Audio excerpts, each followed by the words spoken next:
नमस्कार, आप देख रहे हैं 4 PM। मैं हूं आपके साथ सिमरन। देश में लोकसभा चुनाव 2024 को लेकर सियासी सरगर्मियां तेज हैं। 3 चरणों के मतदान संपन्न हो चुके हैं। ऐसे में सभी राजनीतिक पार्टियां प्रचार प्रसार में लगी हुई हैं। प्रचार प्रसार के दौरान नेता और मंत्री एक दूसरे पर तीखे हमले करते हुए नजर आ रहे हैं। जहां पूरे देश में चुनावी माहौल चरम पर है, वहीं दूसरी तरफ प्रज्वल रेवन्ना मामले में नए खुलासे सामने आ रहे हैं। इस बीच खबर सामने आ रही है कि कर्नाटक के कथित सेक्स टेप मामले में मुख्य आरोपी निष्कासित जेडीएस सांसद प्रज्वल रेवन्ना की आज स्वदेश वापसी हो सकती है। वहीं इस मामले में कर्नाटक के गृह मंत्री जी परमेश्वर ने कहा कि हमारा फोकस प्रज्वल रेवन्ना को भारत लाने पर है, ताकि उसे कानून दायरे में लाया जा सके। आपको बता दें कि प्रज्वल रेवन्ना सेक्स वीडियो मामले में उनके पिता जेडीएस विधायक एचडी रेवन्ना को 5 मई को अरेस्ट किया गया था। अब एचडी रेवन्ना को 14 मई तक के लिए जुडिशियल कस्टडी में भेज दिया गया है। दरअसल प्रज्वल रेवन्ना सेक्स टेप की पेनड्राइव बांटने के मामले में कोर्ट ने 4 आरोपियों की अग्रिम जमानत याचिका खारिज कर दी है। इस मुद्दे पर एसआईटी ने साफ कह दिया है कि पीड़ितों की पहचान को उजागर नहीं होने दिया जाएगा। इससे पहले राज्य के पूर्व मुख्यमंत्री एचडी कुमारस्वामी ने आरोप लगाया था कि पुलिस से सेक्स स्कैंडल की वीडियो वाली पेनड्राइव बंटवाई गई थी। आपको बता दें कि प्रज्वल रेवन्ना सेक्स टेप मामले में सबको हिलाकर रख दिया था। वहीं सुर्खियों में आए बीजेपी नेता देवराज गौड़ा ने दावा किया कि इस पेन ड्राइव बांटने के मामले में 3 मंत्री भी शामिल हैं। हालांकि मीडिया से बातचीत में गौड़ा ने इन मंत्रियों के नाम बताने से साफ इनकार कर दिया है।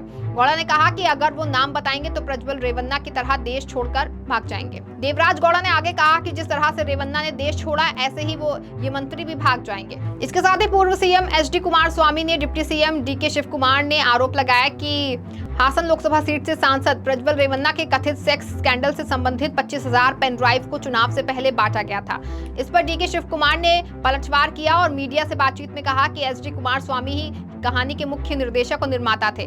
वो ब्लैकमेलिंग के राजा हैं। उन्होंने दावा किया कि एचडी कुमारस्वामी को पेन ड्राइव के बारे में पता था। लोगों का राजनीतिक करियर खत्म करना उनका काम है। आपको बता दें कि प्रज्वल रेवन्ना के खिलाफ ब्लू कॉर्नर नोटिस जारी होने के बाद अब वापसी का दबाव बढ़ गया है। ऐसे में अटकलें सामने आ रही हैं कि आज रात तक रेवन्ना की बेंगलुरु वापसी हो सकती है। ब्लू कॉर्नर नोटिस जारी होने के बाद इंटरपोल संबंधित व्यक्ति के खिलाफ जानकारी जुटाता है और संबंधित देश की एजेंसी के साथ साझा करता है। ऐसे में कर्नाटक की सभी 28 सीटों की वोटिंग खत्म हो चुकी है। जानकारी के मुताबिक कर्नाटक सरकार का सेक्स स्कैंडल की सीबीआई जांच से इनकार कर दिया है।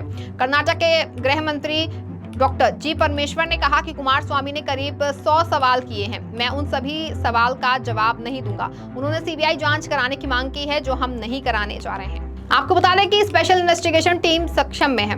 मैंने कहा है कि हम उचित जांच कराएंगे। कर्नाटक के गृह मंत्री परमेश्वर ने बताया कि महिला का अपहरण करने के आरोप में 3 लोगों को गिरफ्तार किया गया है। बताया जा रहा है कि महिला 3 बच्चों की मां है। पेन ड्राइव बांटने के आरोप पर गृह मंत्री ने कहा कि पुलिस ने इसे प्रसारित किया है और कहा कि हम इस पहलू पर गंभीरता से गौर करेंगे। इस मामले में एसआईटी तय करेगी कि कुमारस्वामी को उनके आरोपों को लेकर नोटिस जारी किया जाए या नहीं। परमेश्वर ने संवाददाताओं से कहा कि पहले ही ब्लू कॉर्नर नोटिस जारी किया जा चुका है। इंटरपोल सभी देशों को सूचित करेगा और उसका पता लगाएगा। ब्लू कॉर्नर नोटिस इंटरपोल के कलर कोडेड नोटिस का एक हिस्सा है। ऐसे नोटिस दुनिया भर के देशों को जानकारी पाने के लिए अलर्ट करते हैं और जानकारी को साझा करने में सक्षम बनाते हैं। ऐसे नोटिस सहयोग या अलर्ट के लिए अंतर्राष्ट्रीय स्तर पर अनुरोध करते हैं, जिससे कि सदस्य देशों की पुलिस को महत्वपूर्ण अपराध संबंधित जानकारी साझा करने की अनुमति मिल जाती है। आपको बता दें कि इस बार लोकसभा चुनाव में कई नेता और मंत्री के नए राज सामने आ रहे हैं, जिसकी एसआईटी टीम को कोई उम्मीद ही नहीं थी। ऐसे में लोकसभा चुनाव के बीच कर्नाटक के हासन के सांसद प्रज्वल रेवन्ना का प्रतिनिधित्व करने वाली कानूनी टीम द्वारा यह आश्वासन दिए जाने के कुछ दिनों बाद वो 7 दिनों के भीतर विशेष जांच दल के सामने पेश होंगे। इसके बाद भारतीय जनता पार्टी के एक वरिष्ठ नेता ने कहा कि मतदान के लिए उनकी वापसी राजनीतिक रूप से प्रभाव डालेगी। जानकारी के अनुसार सांसद प्रज्वल, जिन पर यौन उत्पीड़न के 2 मामलों में मामला दर्ज किया गया है, लोकसभा चुनाव के दूसरे चरण के एक दिन बाद 27 अप्रैल को राजनयिक पासपोर्ट पर विदेश चले गए। हासन लोकसभा सीट के लिए मतदान के कुछ घंटों बाद यौन उत्पीड़न के आरोप सामने आए, जिसमें कथित तौर पर करीब 3000 वीडियो में इनमें से कुछ घटनाएं दिखाई गई, जिसके बाद राज्य सरकार को एक एसआईटी बनानी पड़ी। आपकी जानकारी के लिए बता दें कि 30 अप्रैल को एसआईटी ने 24 घंटे के अंदर पूछताछ के लिए पेश होने का नोटिस जारी किया था। उसके वकील ने एसआईटी के सामने पेश होने के लिए 7 दिन का समय मांगा था, लेकिन टीम ने अनुरोध ठुकरा दिया। वहीं इस मामले में भाजपा के एक वरिष्ठ नेता ने कहा कि ऐसी आशंका है कि चुनाव के दिन प्रज्वल रेवन्ना के भारत लौटने से लोकसभा चुनाव में हमारी संभावनाओं दोनों पर राजनीतिक प्रभाव पड़ेगा।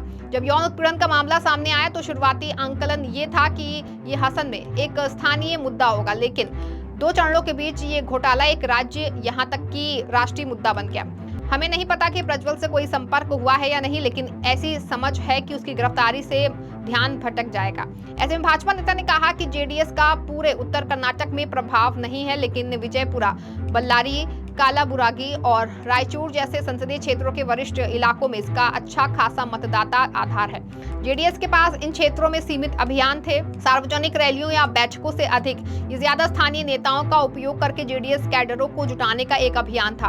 कांग्रेस द्वारा इस मामले पर केंद्र सरकार पर हमला बोलना बीजेपी के लिए परेशानी का सबब रहा है। वहीं इस मामले में विदेश मंत्रालय के प्रवक्ता के एक हालिया बयान में कहा गया है कि प्रज्वल ने अपनी यात्रा के लिए राजनीतिक मंजूरी नहीं मांगी, जो आमतौर पर ऐसी परिस्थितियों में आवश्यक होती है, क्योंकि उन्होंने अपने राजनयिक पासपोर्ट का उपयोग करके यात्रा की थी। आपको बता दें कि विदेश मंत्रालय ने इस मामले में कहा कि प्रज्वल की जर्मनी यात्रा के संबंध में मंत्रालय से कोई राजनीतिक मंजूरी नहीं मांगी गई या जारी नहीं की गई, क्योंकि राजनयिक पासपोर्ट धारकों को किसी भी देश की यात्रा के लिए वीजा की आवश्यकता नहीं होती है, इसलिए कोई वीजा नोट भी जारी नहीं किया गया था। बताया जा रहा है कि प्रज्वल के देश छोड़ने को लेकर विवाद के बीच ये मामला सामने आने के बाद प्रधानमंत्री नरेंद्र मोदी के साथ उनकी तस्वीरें वायरल होने पर भारतीय जनता पार्टी की मुश्किलें बढ़ गई हैं। बता दें कि इस बार भाजपा को लोकसभा चुनाव में काफी दिक्कतों का सामना करना पड़ सकता है। वहीं कांग्रेस क्षेत्र में लिंगायत समर्थकों के बीच मोदी की जमकर आलोचना की जा रही है। इसके साथ ही मोदी सरकार की रणनीतियां फेल होती नजर आ रही हैं। ऐसे में डर से बौखलाई भाजपा को चुनाव में हार का डर सताने लगा है। फिलहाल इस खबर में बस इतना ही। ऐसी तमाम राजनीतिक खबरों के लिए बने रहें और देखते रहें 4 PM। धन्यवाद।